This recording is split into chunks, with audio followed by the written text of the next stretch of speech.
अरे भाई खर, कहो भाई दूसर। अरे भाई जाम तो अच्छी तरह से भर। दूसर, क्या तुम्हें इतना भी मालूम नहीं कि शराब तो कब की खत्म हो चुकी है? कम से कम इंतजाम तो पूरा करना चाहिए था।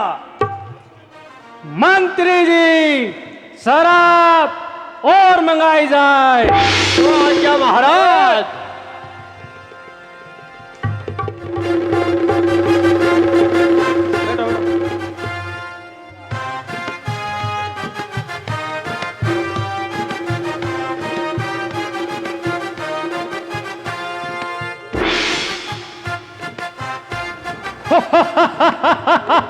लीजिए महाराज।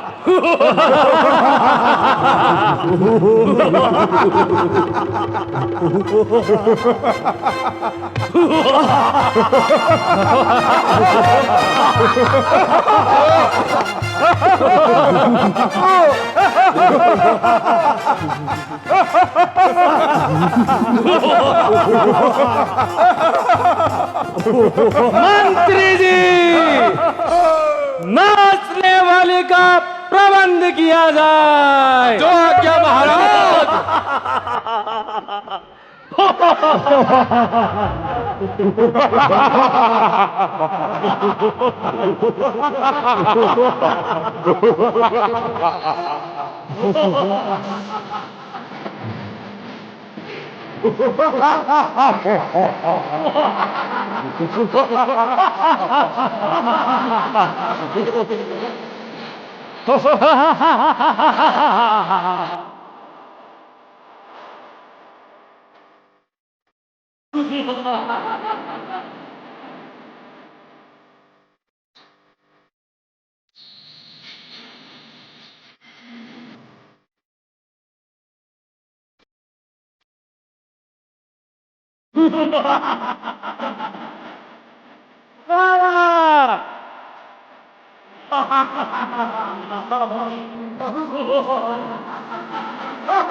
अरे लाल मुजफ्फर, अरे जाम अच्छी तरह से तो भर। अभी सरकार तो नशे में है, जल्दी से प्याला तो भर ले। हैं? अरे जोहरों के गुलाम, तुम क्या जानो इन बातों को? बड़ा शराब और नस्वार का क्या मेल? एक तरफ होकर जाम विभार, चलो एक दौर नस्वार का ही चलने दिया जाए जब तक शराब ना आ जाए।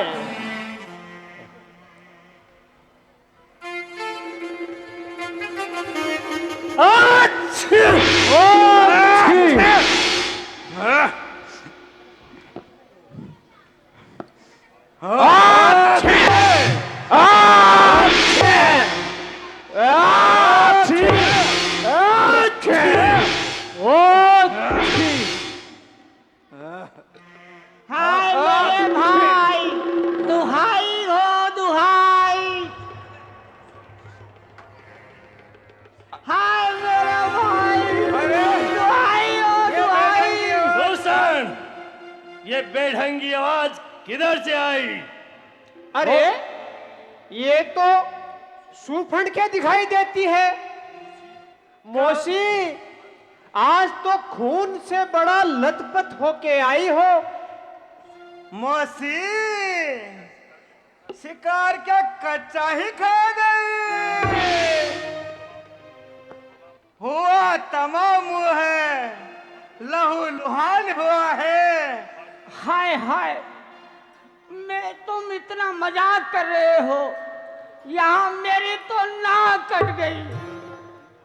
नहीं मौसी, कौन कहता है कि नाक कट गई? ये देखो, हमारी नाक तो साफती है। अरे बेशर्मो, इधर देखो, इधर। कहाँ और किधर? इधर इधर। नोट! खबरदार! खामोश! कहो मेरी बहना, ये तेरा कैसा हाल हुआ? मुंह तो ऐसे दिखाई देता है जैसे घर से बेला लो। खबरदार! खामोश! किसी ने अगर ज्यादा बोलने की हिम्मत की तो दूसर, तुम भी नशे में पागल हुए जा रहे हो। बहन की नाक कट गई और तुम्हें परवाह नहीं। अब बता बहन सुरपण के, नाक कटा नकटी हो आई, चेहरा लहू लुहान हुआ। अब बता सुरपण के, ये कैसा घमासान हुआ? किस जालिम ने की ये हरकत? किसकी ये मजाल पड़ी? जीने से बेजार कौन है? आई किसकी? सांप के मुंह में अंगुली दे, किसकी ये मजाल पड़ी? अदम के रास्ते कौन चला? मौत से किसकी आंख लगी?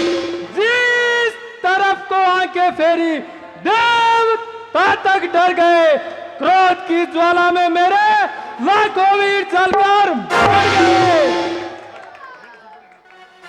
बहन सुरपण के, आखिर ये कांड हुआ कैसे? कुछ हाल तो बता। भैया, आज मैं घूमते फिरते पंचवटी चली गई थी। वहां पर दो राजकुमार राम और लक्ष्मण, जो अपने को दशरथ का पुत्र बताते हैं, वो मुझे बुरी नजर से देखने लगे। और जब मैंने उनको खरी कुटी सुनाई तो छोटे राजकुमार ने कर दी मेरे लाश की कटाई। उनकी यह हिम्मत, वो मेरे पूछे बिना पंचवटी में आए कैसे? क्या उनको मालूम नहीं या इस इलाके में खान और दूषण की दाग है? निश्चय ही दूषण उनका आखिरी वक्त आ गया है। अभी मजा चखाऊंगा उन्हें राजकुमार कहलाने का, मेरे ही इलाके में आके मुझ पर हाथ उठाने का। पता लगेगा अभी उन्हें इस तेरे खून बहाने का, जब तक नहीं रूप बदला उनसे रोटी तक ना खाने का। बहना, तुम्हारी ये हालत देखकर मेरे दिल में तीर सा चुभा जा रहा है। मैं उनसे इसका बदला जरूर लूंगा। भाई दूसर, अपने सेनापति से हुक्म दे दो कि कल प्रातःकाल होते ही उन तीनों बनवासियों को ठिकाने लगाना है। बहन सुरपण के, तुम्हारे देखते देखते मैं उन तीनों बनवासियों का सर तुम्हारे कदमों में लाकर रख दूंगा। नहीं भाई, बहन सुरफणगे, तू कुछ भी फिक्र ना कर। हमारे होते हुए उनकी यह हिम्मत, अभी हम जाते हैं और उन वनवासियों को ठिकाने लगाते हैं। क्या तू नहीं जानती, मैंने जिसको पकड़ा वो काल के पंजे में फंस गया। मैंने जिसको दबाया वो रसात तब में धंस गया। बस सुमारों को तक खाक में मिलाया मैंने, कई लाखों वीरों को मौत की गोद में सुलाया मैंने। चलो भाई साहब, चलते हैं और उन्हें इस गुस्ताखी का मजा जगाते हैं। अरे लेकर चलो विनाश की तलवारें हाथ में, बढ़ती हुई विजय चले हमारे साथ साथ में। भैया मैं भी आपके साथ चलूंगी, उन बनवासियों के कलेजों का खून पीऊंगी। इतनी बहादुर थी मौसी तो पहले नाक कटा के क्यों आई? उस वक्त दिलेरी ना दिखाई और अब बन रहे हो 30 मार खा की ताई। खामोश! अगर ज्यादा बोलने की हिम्मत की तो तेरी भी कजा उनके साथ आई। दूसर, अपने सेनापति से कहो कि अपनी सेना को हुक्म दे और प्रातःकाल होते ही उन बनवासों को ठिकाने लगाए। जो आज्ञा भ्राताश्री। जय शंकर जी।